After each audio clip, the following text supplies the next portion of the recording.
안녕하세요. 여기는 여러분의 꿈에 그림을 수놓는 서대문 공동체 라디오 지식한 스푼 김민지의 그림 그리는 밤입니다. 여러분 지난 한 주도 잘 보내셨죠? 선선한 날씨가 지속되면서 정말 가을이 왔구나 싶은데요. 벌써 다음 주가 추석이더라고요. 이번 추석 연휴가 무려 10일이나 돼서 많은 분들이 여행을 가시기도 하고 이때 재충전을 하시기도 하고 많은 것을 계획하시는 것 같은데요. 최대 휴가를 쓰면 10일까지 쉴 수 있어서 저도 이번에 10일 아주 알차게 여행도 다녀오고 가족들과 시간도 보내고 또 저 혼자 재충전하는 시간도 가져보려고 합니다. 여러분들은 추석 한가위에 어떤 계획을 짜셨을까요? 한가위 추석 하면은 저는 어렸을 때까지만 해도 할머니, 할아버지 댁에 가는 게 좀 당연한 그런 거였는데 요즘에는 이렇게 원 가족끼리 여행을 가기도 하고 해외여행을 가기도 하고 조금 뭐랄까 명절이 예전보다는 간소화된 것을 느끼기도 하는데요. 그 부분이 아쉬운 점도 있고 또 좋은 점도 있고 그런 것 같아요. 할머니, 할아버지께서 멀리 사시는 분들 저 또한 그랬거든요. 그럴 때는 추석 또 설 연휴 이때 찾아뵙는 게 약간 재밌고 즐겁고 행복했는데 이제는 좀 잘 안 만나는 그런 가족분들도 많으시더라고요. 그래서 이게 시대에 따라서 명절의 유행 또 명절의 형태도 정말 변화하는구나 라고 느꼈습니다. 자, 추석. 저 어렸을 때부터 송편도 먹고 가족들끼리 다 같이 만나서 맛있는 거 먹고 해서 좋아했는데 추석의 유래를 한번 알아보려고 합니다. 추석은요, 음력 8월 15일로 설, 단오, 정월, 대보름과 함께 우리나라의 4대 명절에 속하죠. 추석은 한가위, 가배일, 중추절 또는 중추가절이라고도 불립니다. 추석에는 1년 동안 기른 곡식을 거둬들인 햇곡식과 햇과일로 조상들에게 차례를 지내고 조상의 산소에 성묘를 하고요. 추석을 이르는 한가위의 한은 크다라는 뜻이고 가위는 가운데라는 뜻을 가진 옛말이라고 합니다. 따라서 한가위란 8월의 한가운데에 있는 큰 날이라는 뜻이라고 해요. 추석은요, 고대로부터 있어 왔던 달에 대한 신앙에서 유래된 것이라는 설이 전해지는데요. 고대 사회에서 어두운 밤은 두려움과 공포의 대상이었기에 만월은 인간에게 큰 도움을 주었다고 합니다. 이 때문에 만월 아래서 축제를 벌이게 되었고 1년 중 가장 큰 만월을 이루는 8월 15일인 추석을 큰 명절로 여겼다는 것이죠. 자, 그러면 추석에 많이 먹는 떡, 송편. 이 송편을 추석에 왜 다들 먹을까요? 송편은요, 본래 소나무 송에 떡 병자를 써서 송병이라고 불렀다고 합니다. 이는 떡에 소나무 잎을 넣어 만들었기 때문인데 송편에 솔잎을 넣어주면 엉겨붙지 않는다는 이점이 있고요. 또 솔잎의 향이 떡에 배해 은은한 향을 내기도 하고 살균 물질인 피톤치드의 효과로 송편이 잘 쉬지 않는다고 합니다. 여기에 우리 조상들은 추석에 송편을 먹으면 솔의 전기를 받아 소나무처럼 건강해진다고 여겼다고 해요. 그냥 맛있어서 송편을 좋아하기만 했는데 이런 큰 뜻이 담겨져 있었네요. 송편에 저는 깨가 들어간 것도 있고 꿀이 들어간 것도 있고 다양한 게 있는데 저는 아무래도 꿀이 좀 들어가 있는 송편이 맛있더라고요. 자, 저희는 다음 주 추석을 앞두고 오늘도 재미있고 알찬 그림 이야기 준비해 왔으니까요. 저희는 첫 번째 곡 듣고 다시 만나보도록 할게요. 오늘 들어보실 첫 번째 곡은요. 경서의 밤하늘의 별을입니다.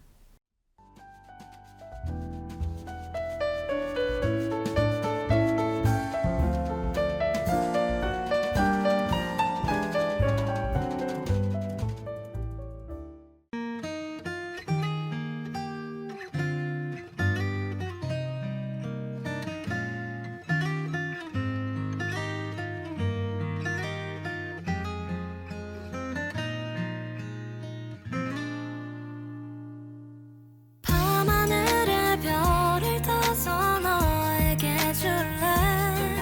너는 내가 사랑하니까 더 소중하니까 오직 너 아니면 안 된다고 외치고 싶어. 그저 내 곁에만 있어줘. 떠나지 말아줘.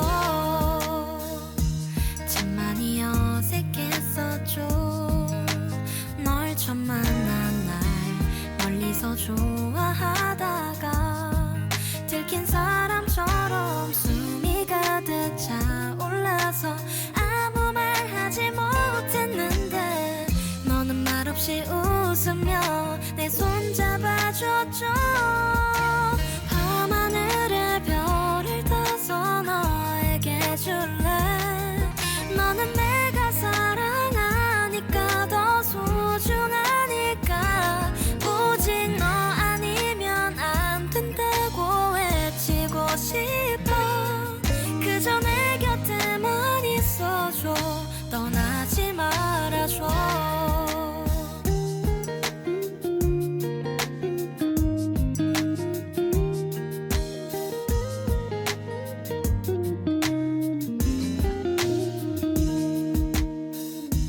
널 좋아하는 내 맘이 표현이 안 돼. 꿈이 아니면 좋겠어. 자꾸 웃음 나와 내 모든 걸 다 준대도 너에겐 아깝질 않아. 이 순간이 영원하길 난 정말 행복해. 밤하늘의 별을 타서 너에게 줄래.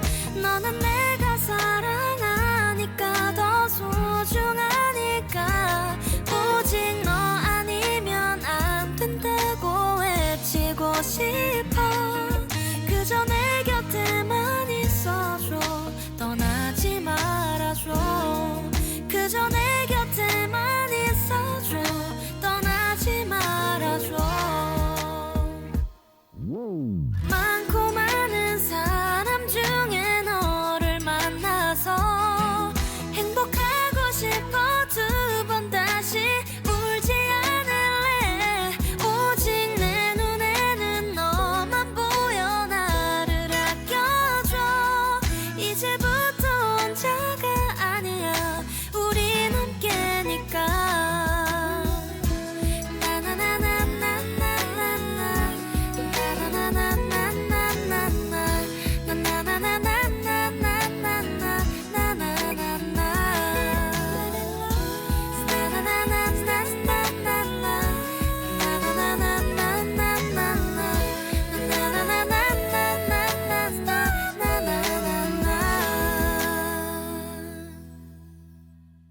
여기는 여러분의 꿈에 그림을 수놓는 서대문 공동체 라디오 지시간 숲은 김민지의 그림 그리는 밤입니다. 방금 듣고 오신 첫 번째 곡은 경서의 밤하늘의 별을 이었습니다. 자, 오늘 제가 준비한 그림 이야기의 주인공은 과연 누구일까요? 풍경화 분야에서 프랑스의 신고전주의를 계승하고 인상주의의 발판을 마련한 화가인데요. 바로 오늘 그림 이야기의 주인공은 장 바티스트 카미유 코로입니다. 카미유 코로 아시는 분들도 계실 텐데요. 아까 말씀드린 대로 카미유 코로는 풍경화 분야에서 프랑스의 신고전주의를 계승했고 인상주의의 발판을 마련한 화가입니다.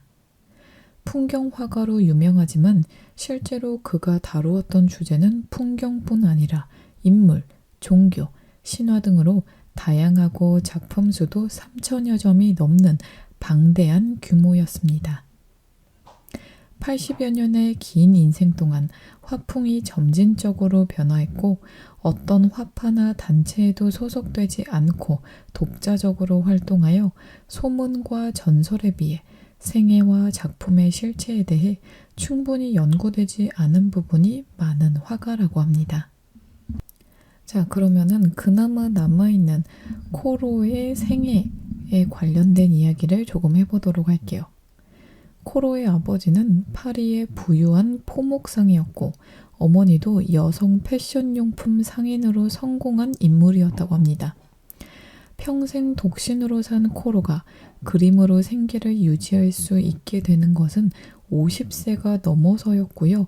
그때까지 그는 부모에게 경제적으로 의존했다고 합니다. 와, 50세까지 부모님에게 의존했고 화가로서 돈을 벌어서 독립한 게 50세라니 정말 늦은 나이이긴 하네요. 기본적인 고전 교육은 루앙에서 받았는데 이때 장 자크 루소의 영향을 받은 범신론적인 자연 사랑을 키우게 되었다고 합니다.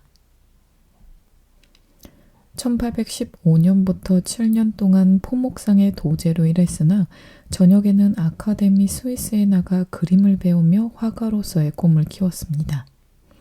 26살이 되는 1822년에야 부모로부터 그림에 전념할 수 있는 허락을 얻었으나 그의 부모는 그의 능력을 그다지 신뢰하지 않았고 그가 화가로 인정받고 상업적으로 성공하기 전에 사망했습니다.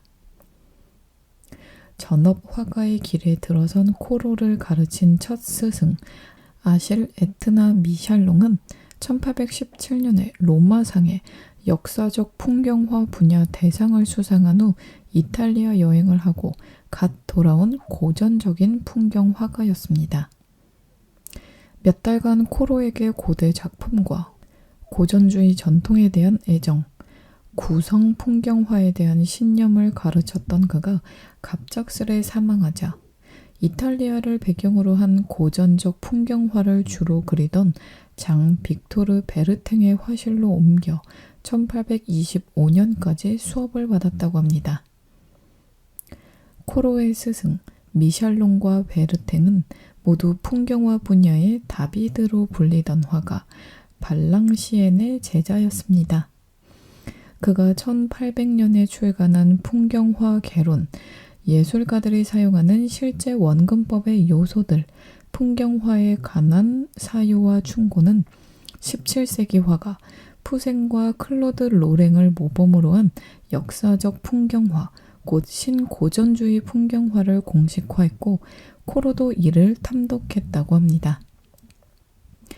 프랑스의 고전적 풍경화 전통의 한 축인 니콜라 푸생은 고전 문학과 역사에서 취한 주제를 전달하기 위한 배경으로 자연의 요소들을 조합하여 재구축한 서사적 풍경화, 구성 풍경화의 대가입니다. 그가 그린 자연은 장엄하고 변치 않는 특징을 가지며 있는 그대로의 자연이 아니라 마땅히 그러해야 하는 자연이고 그래서 그의 그림은 영웅적인 풍경화로 일컬어졌다고 합니다. 같은 시기에 활동했던 클로드 로랭도 푸생처럼 자연의 요소들을 특유의 공식에 따라 조합하여 한 화면의 풍경으로 그려냈는데 그의 자연은 인간에게 위로를 주는 조화와 평화의 세계, 곧 이상적인 황금시대의 모습이었고 그는 이런 목가적인 풍경화의 대명사가 되었습니다. 즉 푸생과 클로드 로랭이 그린 자연은 지나간 시대의 자연, 또 실제로 존재하지 않는 장소였습니다. 푸생과 클로드 로랭이 머물렀으며 스승들이 권했던 이탈리아로 코로는 평생 3차례에 걸쳐 여행을 떠났는데요. 1825년부터 이어진 여행은 스위스, 네덜란드, 영국 등 9개뿐 아니라 프랑스 북부를 중심으로 한 국내 각 지역으로 평생에 걸쳐 이어지게 됩니다. 저희는 여기서 잠깐 쉬고 노래 한 곡 듣고 다시 만나보도록 할게요. 이번에 들어보실 곡은요. 리쌍의 발레리노입니다. 사랑은 언제나 눈물이 돼 가슴에 남아 떠나지도 못한 채 또 길을 멈추네. 우리 사랑했던 그 추억만은 잊지 말아요. 내 맘에 영원히 남아 날 기쁘게 해줘요.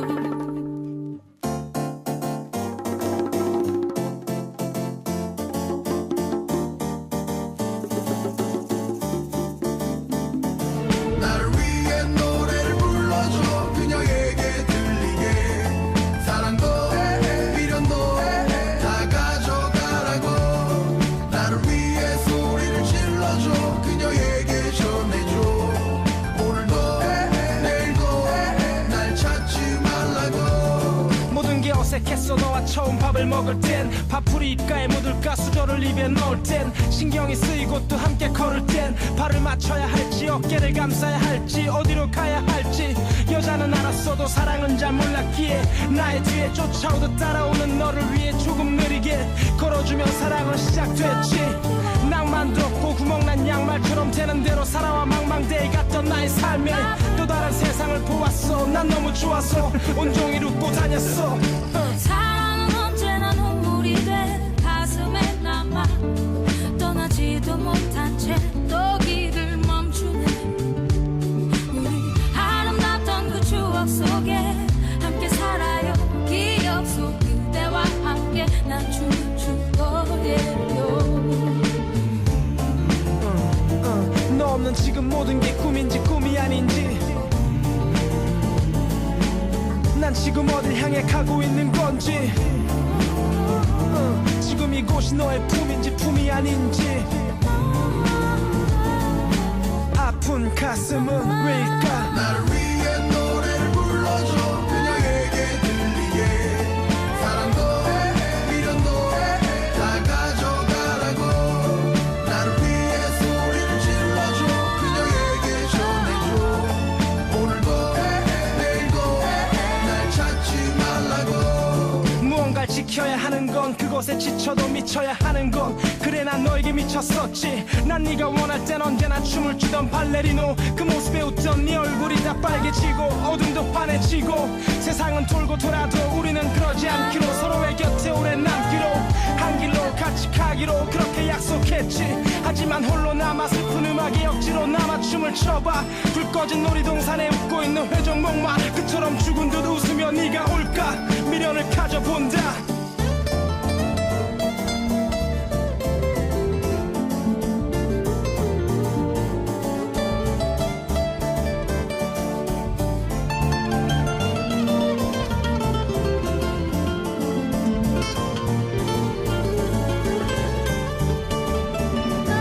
나를 위해 노래를 불러줘.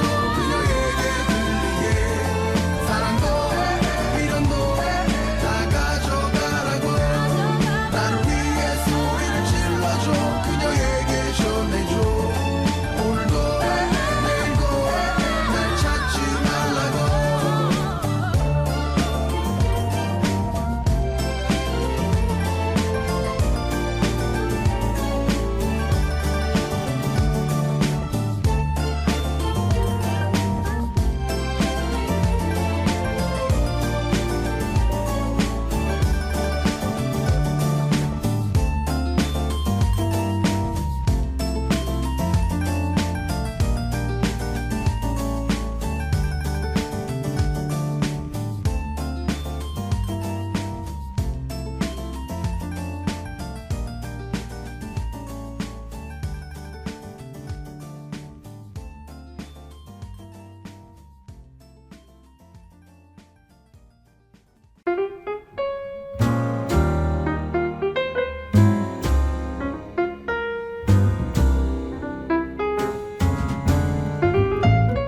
허전한 마음에 지식 한 스푼.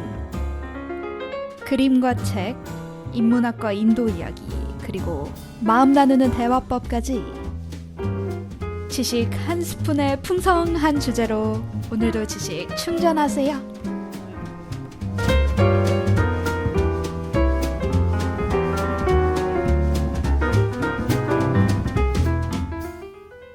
여기는 여러분의 꿈에 그림을 쏘놓는 서대문 공동체 라디오 지식 한 스푼 김민지의 그림 그리는 밤입니다.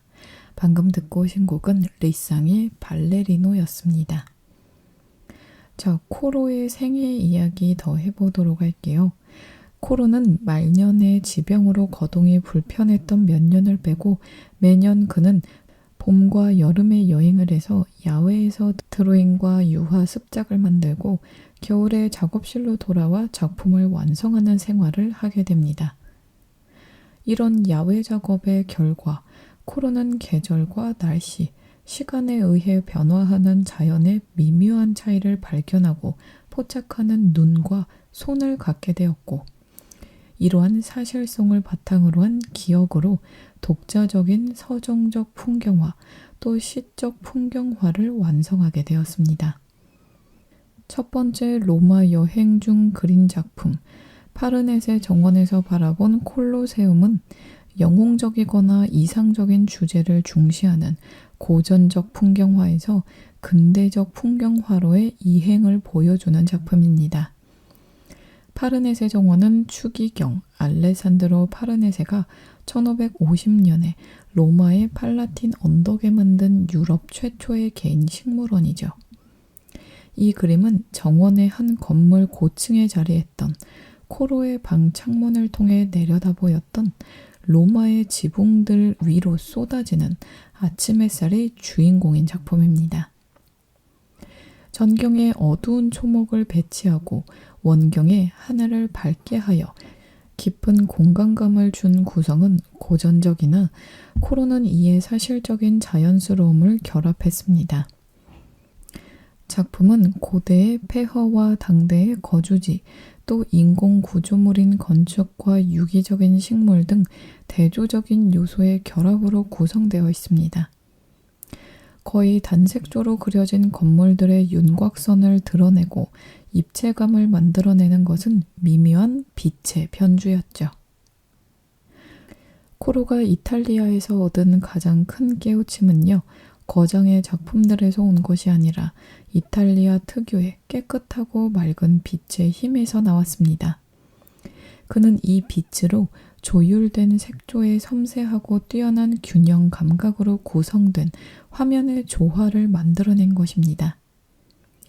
로마에 있었던 1827년부터 그는 살롱의 작품을 제출했는데 야외에서 작업한 유화 스케치를 바탕으로 푸생과 클로드 로랭식의 성서, 고전문학, 신화 주제를 담은 작품과 17세기 네덜란드 풍경의 영향을 받은 보다 사실적인 풍경화까지 그가 평생 살롱에 제출한 그림은 무려 100점이 넘습니다. 말년에는 살롱의 심사위원으로 여러 차례 활동하여 크루베 등의 젊은 화가들을 격려하는 데 힘을 쓰기도 했습니다. 그는 이 작품을 완성된 지 20여 년이 지난 1849년에 살롱에 제출했는데요. 처음에는 현격한 차이를 보이던 그의 전시용 그림과 야외 습작들이 그 모티프와 작업 방식에서 점점 가까워지는데 이 작품을 살롱에 출품한 것은 그런 흐름에서의 자신감을 표현한 것이라고도 할 수 있겠습니다. 야외에서 자연을 직접 보고 그리는 것 자체는 15세기 뒤로부터 그 드로잉이 남아있을 정도로 역사가 굉장히 길죠. 19세기 중반 튜브 물감이 나오기 전에도 화가들은 야외에서 유화 작업까지 했습니다. 튜브 물감이 나오기 전에 야외에서 그리는 것이 정말 얼마나 힘들고 챙길 것이 많았는지 저도 들은 적이 있는데요. 그 튜브 물감의 발명으로 야외 사생하기가 더 쉬워졌다고 합니다. 발랑시엔 같은 신고전주의 풍경화가도 예술에 필요한 시각적 경험은 야외에서 얻어야 한다며 야외 작업을 적극 권했다고 합니다. 그러나 야외 작업은 연습이었을 뿐이었습니다. 인상주의자들은 야외 스케치를 완성작이라 주장했다는 점에서 그 이전의 화가들과 근본적으로 달랐는데 이러한 자세가 코로에게서 처음 발견되어 그가 인상주의의 원형으로 분류되기도 하는 것입니다. 그 후 1830년대부터 그는 순수하고 진지한 시선으로 자연을 재현하는 풍경화가로서 인정을 받기 시작했고 살롱 출품작들은 간간히 판매도 되었습니다. 1840년대 들면 보들레르와 샹플레리 등의 평론가들로부터 호의적인 평가도 받게 되는데요. 1850년대에 그의 미술 양식과 인생은 전환점을 맞았습니다. 1850년에서 51년 살롱에 출품한 작품 아침, 요정들의 춤은 이러한 전환, 곧 그가 이제부터 누릴 부와 명예의 출발점이 되었죠. 저희는 여기서 잠깐 쉬고 노래 한 곡 듣고 와서 다시 작품 설명해 보도록 할게요. 이번에 들어보실 곡은요. 바이브의 가을 타나바입니다.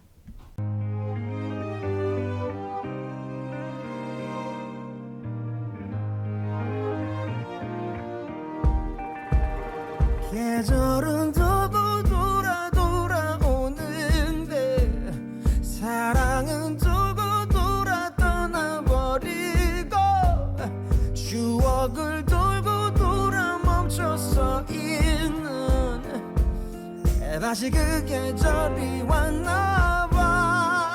나 가을 타나봐. 네가 그리워진 이 밤 나 혼자 널 기다리나봐. 나 가을 타나봐. 네가 불어오는 이 밤 나 혼자서 가을 타나봐. Baby you're lonely lonely lonely lonely. 추억은 falling falling falling falling. 아무리 멀리 멀리 떠나보내도 돌아오는 난 가을 타나봐.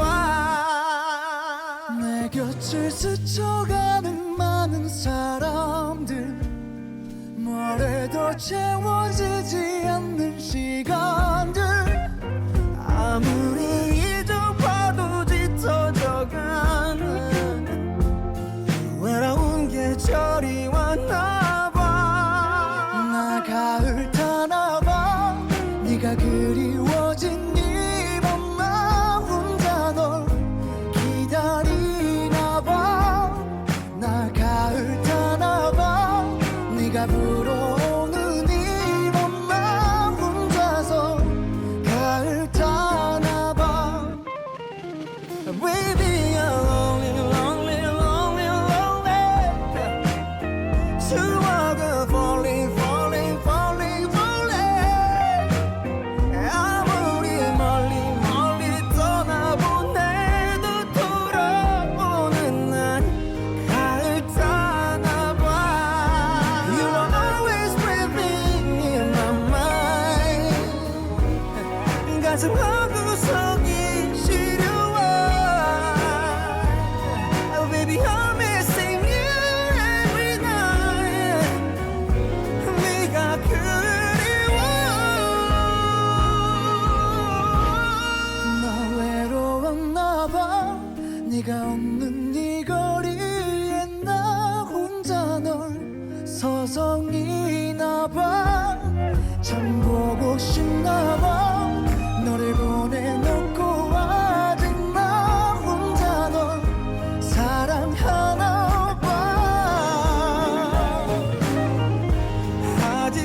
아직인가봐.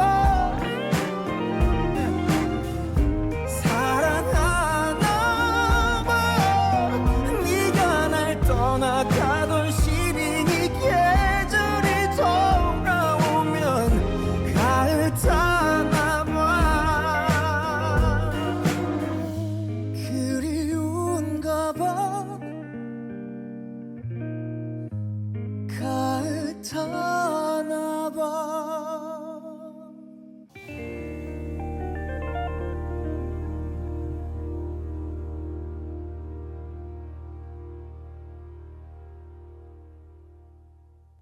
여기는 여러분의 꿈에 그림을 수놓는 서대문 공동체 라디오 지시간 스푼 김민지의 그림 그리는 밤입니다. 방금 듣고 오신 곡은 바이브의 가을 타나바였습니다. 자, 아까 이야기 나누었었던 작품 아침 요정들의 춤에 대해서 더 이야기 나눠보도록 하겠습니다. 화면에는 안개 자욱한 숲속 빈터에서 춤을 추고 있는 인물들이 보이죠. 가장 왼쪽의 섬 인물은 바쿠스를 닮았지만 특별한 내러티브를 전달하고 있지는 않습니다.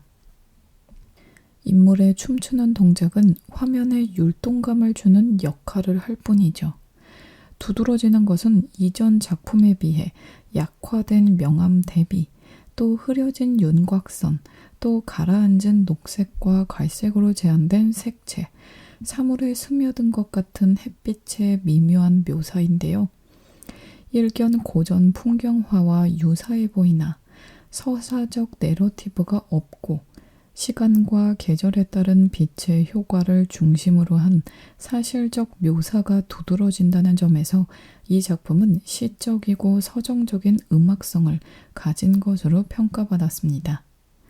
코로는 파리에 있을 때는 정기적으로 음악회에 다니고 특히 글룩을 좋아했던 음악 애호가였는데 이 시기부터 음악은 그의 미술의 라이트 모티브가 되었습니다.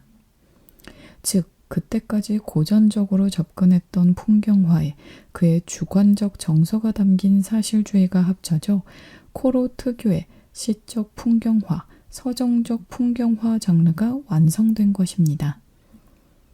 작품 아침 요정들의 춤은요, 대통령 루이 나폴레옹이 구입하여 코로 생전에 릭상부르궁에 걸린 최초의 그림이 되었습니다. 와, 생후도 아니고 생전에 이렇게 유명한 데 걸리기까지 했다니 정말 대단한데요. 1864년 살롱전에 출품된 작품 모르트 퐁텐의 추억도 이제는 황제 나폴레옹 3세가 된 같은 인물이 구입했습니다. 이 작품을 통해 코로는 그림의 주제가 더 이상 문학, 종교, 역사의 이야기가 아니라 자연을 대했던 화가의 감정에 대한 추억이고 화가는 상상력과 기억을 통해 그 감정을 전달하는 자라는 사실을 보여주고 있습니다. 모르트 퐁텐은 파리에서 18마일 북쪽에 있는 17세기에 심은 진귀한 수종의 나무와 호수가 아름다운 곳인데요. 코로보다 150년 전에 와토가 머물며 키테라 섬의 모델로 삼은 곳이기도 합니다. 코로는 이곳을 자주 찾아 새벽 안개가 걷히기 전과 저녁 안개가 차오르기 시작하는 시간의 모습을 화폭에 담았죠. 은빛이 도는 녹회색의 색조가 지배하는 화면은 안개를 머금은 빛을 받은 공기의 깃털로 가득 차 있는 듯 보입니다. 약간은 우울하고 몽환적인 감정을 불러일으키는 이 작품은 일련의 추억, 연작의 시작이자 코로를 대표하는 이미지가 되었습니다. 다양하고 변화무쌍한 자연, 특히 아침의 매력을 누구보다 잘 포착했다는 평가를 듣는 이와 같은 유형의 작품은 대단한 인기를 끌었는데요. 비슷한 작품들이 코로 생전부터 모사되고 복제되어 코로는 3,000점의 그림을 그렸는데 미국에만 10만 점의 코로 작품이 있다라는 말이 나올 정도로 수많은 위작이 나돌았습니다. 와, 위작의 수가 정말 많네요. 이 정도면 유행이기도 했고 인기가 그만큼 많았다는 거겠죠? 원래 인기가 많을수록 모작, 가품, 모작품이 많으니까요. 정말 어마어마하게 인기가 많았네요. 코로 자신이 주문에 밀려 제자들의 작품에 서명하기도 하는 등 이런 현상을 방조한 면도 있다고 합니다. 마음 좋은 할아버지 이미지에 아시시의 프란체스코라는 별명까지 있었던 너그러운 성격의 코로는 그의 인생 후반 약 20년 동안 벌어들인 돈으로 어려운 화가들을 많이 도왔던 것으로 알려져 있습니다. 와, 이렇게 많이 인기를 얻었는데 또 그 인기와 부를 누리면서 또 어려운 후배 화가들을 도와줬다는 게 정말 너그럽고 쉽지 않은 거거든요. 아무리 돈이 많다고 해서 베풀고 인자하게 후배들을 도와줬다. 이거 정말 쉽지 않습니다. 집세를 못 내 쫓겨날 형편이 된 도미에의 집을 사주고 밀레 사후에 곤궁에 처한 밀레 부인을 경제적으로 도와준 것은 그 대표적인 예입니다. 코르는 정말 미술 실력도 그렇지만 인성이 정말 좋았네요. 이 당시 누군가를 도와준 화가는 제가 이 그림 이야기를 진행하면서 처음 들어본 것 같아요. 보통 화가들이 다 어렵긴 하니까요. 또 아무리 잘된 화가였다고 해도 그 돈으로 후배들에게 베풀었다? 이런 거는 코르 작가가 처음인데요. 이 부분에 있어서 더 기억이 나는 작가가 될 것 같습니다. 자, 저희는 여기서 잠깐 쉬고 노래 한 곡 듣고 와서 다시 이야기 나눠보도록 할게요. 이번에 들어보실 곡은요. 다비치의 너에게 못했던 내 마지막 말은입니다.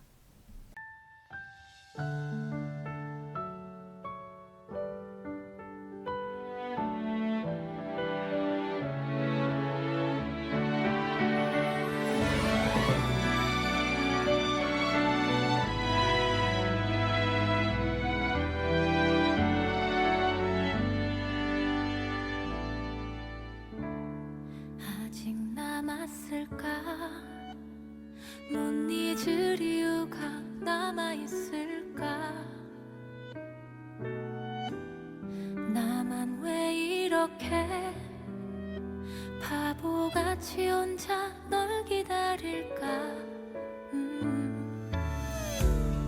애꿎은 바람들은 말도 안 되는 네 말을 또 믿고 싶게 해 달라질 게 없는데 끝인 걸 아는데 생각이 나 그 모든 게 나 어쩌면 너에게 하고 싶은 말은 긴 밤을 지새도 아직 너를 많이 사랑한다고 이 아픈 시간이 어서 지나가기를 조금만 더 버텨볼게 나 없는 하루가 버겁긴 하지만 보고 싶은 마음 꾹 참고 하루에 하나씩 잊어볼게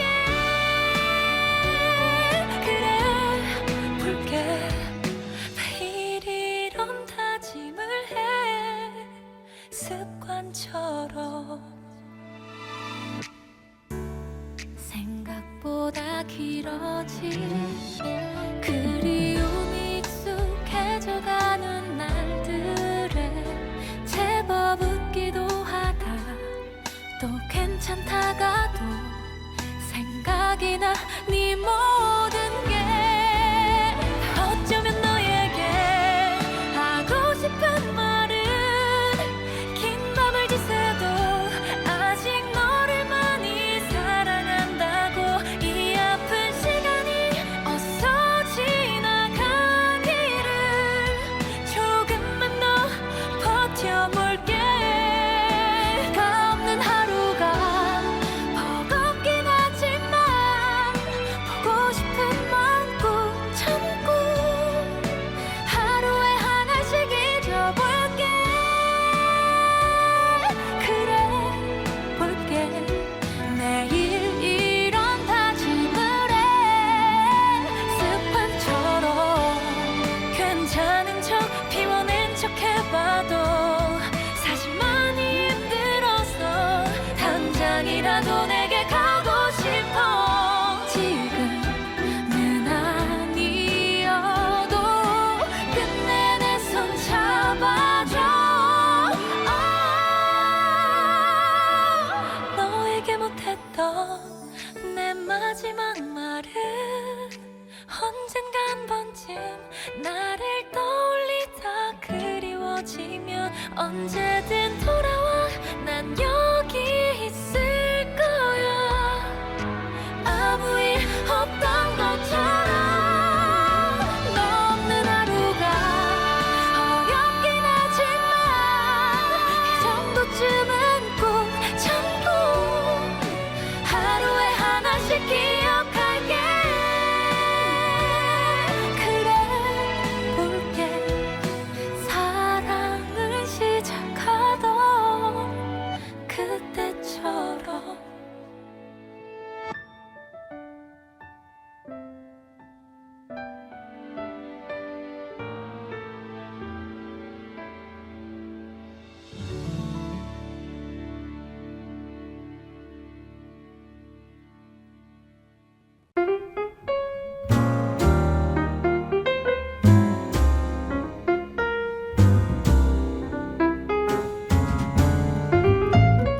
허전한 마음에 지식 한 스푼.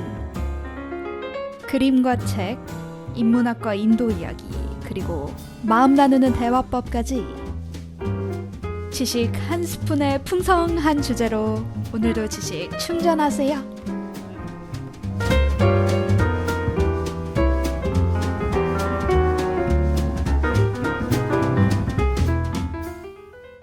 여기는 여러분의 꿈에 그림을 수놓는 서대문 공동체 라디오 지식 한 스푼 김민지의 그림 그리는 밤입니다.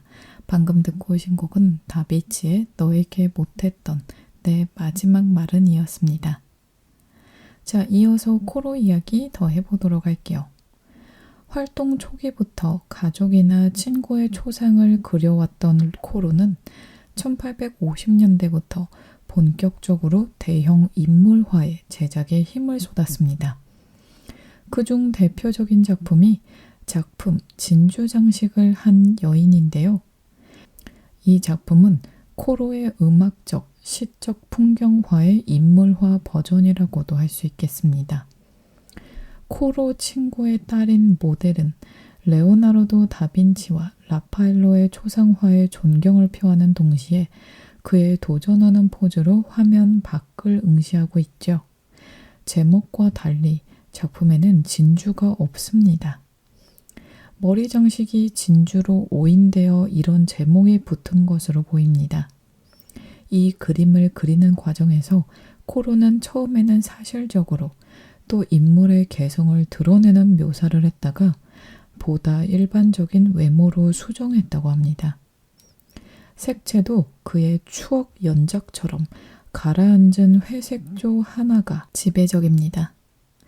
코로는 그의 풍경화와 같은 시적인 정치를 인물화에 도입하려고 시도했고 그것이 인상적인 여성 이미지로 성취되었다고 볼 수 있습니다. 작품 푸른 옷을 입은 여인은 코로가 죽기 몇 달 전에 그린 그의 마지막 인물화였는데요. 신원이 밝혀지지 않은 모델은 푸른색 이브닝 드레스를 입고 콘솔 혹은 피아노에 기대 서 있습니다. 인물의 피부색을 돋보이게 하는 푸른색은 말년 코로가 도입한 새로운 악센트죠. 자기만의 세계에 몰입해 있는 듯한 관람자로부터 등과 고개를 돌린 모습과 주제와 일화에서 벗어난 당대의 인물의 형태와 색채만을 부각시킨 점, 또 전체적인 고요와 절제의 분위기 등은 르누아르, 드가, 세잔, 피카소에게 깊은 인상을 남겨 그들의 인물화에 영향을 주었습니다. 코르는 자신이 학습했던 신고전주의의 틀을 문제 삼지 않으면서도 특유의 직관적인 사실성으로 이를 혁신했죠. 코르는 당대의 선후배 화가들과 친하게 지냈지만 낭만주의에 가담하지 않았고 쿠르베와 밀레의 사실주의에 동조하지 않았고 그를 존경하고 따르던 시슬레, 피사로 등 인상주의의 주장에도 귀를 기울이지 않았습니다. 그러나 인상주의를 비롯해 19세기 후반부터 20세기의 회화의 흐름, 특히 풍경화는 모두 코로의 영향 아래 있다고 말해도 과언이 아닙니다. 자, 이렇게 프랑스 풍경화가 카미유 코로에 대해서 알아봤는데요. 이번에는 그의 대표 작품들로 나왔던 작품들 몇 개를 조금 더 자세히 알아보도록 할게요. 아까 처음으로 알아봤던 작품이죠. 파르네셀 정원에서 본 콜로세움부터 알아보겠습니다. 이 작품은요, 19세기경, 즉 1826년에 제작되었고요. 캔버스의 유화 작품이고 크기는 30cm 곱하기 49cm로 현재는 파리 루브르 박물관에서 소장 중입니다. 코르는 3번 이탈리아 여행을 했다고 했죠.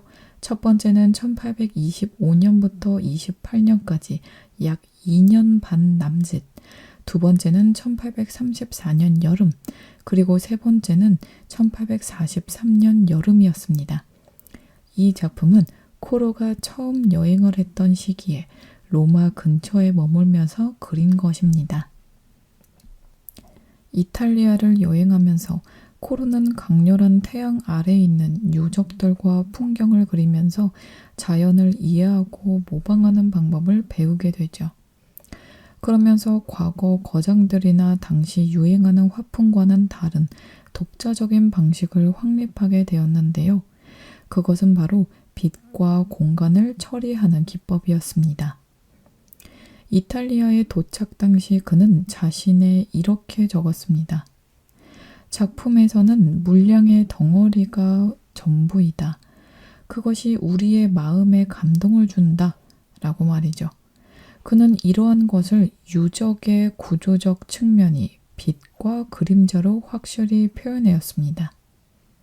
또한 코르는 최초의 단숨에 이루어진 모든 형체는 보다 자유롭고 보다 아름다우며 또 우연의 효과도 크게 살릴 수 있다. 그렇지만 붓을 덧댄다면 최초의 색조가 이루어내는 조화를 이룰 수도 있다. 라고 했습니다. 이는 그가 화면의 전체적인 인상과 빛의 감각, 그리고 붓터치와 즉흥성에 관심을 두고 있음을 드러냅니다. 이런 점에서 그가 이탈리아 여행 시 그린 유화 작품들은 훗날 인상주의 작가들에 의해 높이 평가되었죠.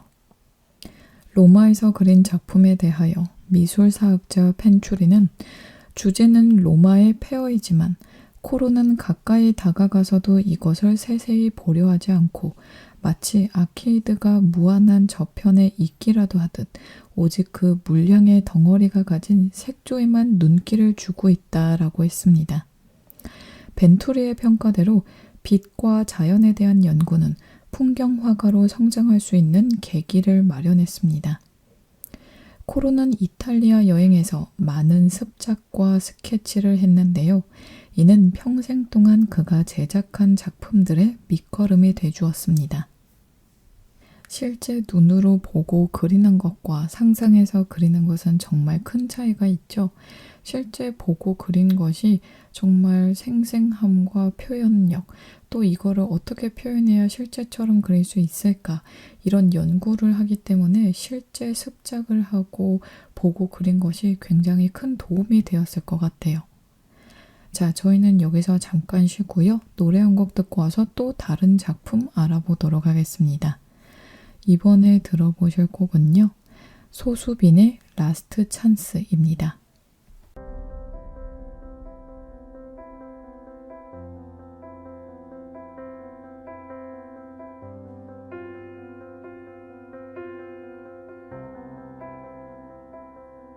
I knew that I would never meet again, I would never fall again.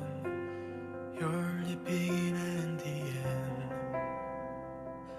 넌 매 순간 영화처럼 곁에, 기적처럼 앞에, 그렇게 넌 내게 와. Every time and everywhere 그댈 보면 난 웃고 I spend my whole day and day 널 그리며 떠올려. I can hear and I can feel my heart is beating. 너와 같은 온도로 떨림으로 그렇게 너와 함께 뛰어. I am here again again. 난 더 가까이 네가 있는 곳 그 공간에 발을 옮겨 다시. To be alive in your heart, all my love I give it to you in every word. In your eyes I see your endless starlight. In my dream you will be everywhere on time.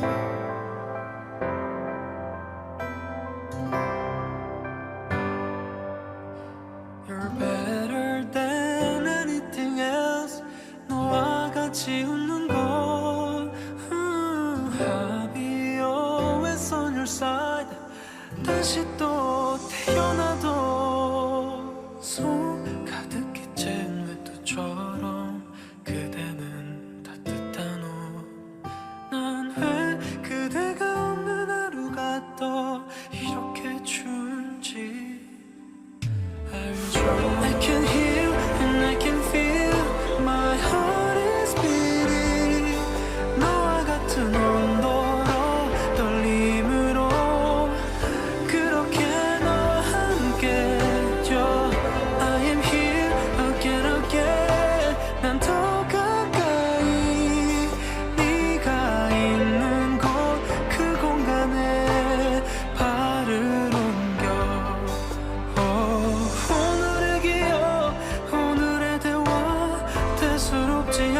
있던 오늘의 모든 일이 매일이 되었으면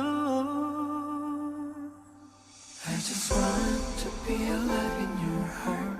All my love, I give it to you in every word. In your eyes, I see your rose starlight. In my dream, you will be everywhere. I can hear and I can feel my heart is beating. 너와 같은 온도로 떨림으로 그렇게 너와 함께죠. I am here again again. 난 더 가까이 네가 있는 곳 그 공간에 발을 옮겨 다시.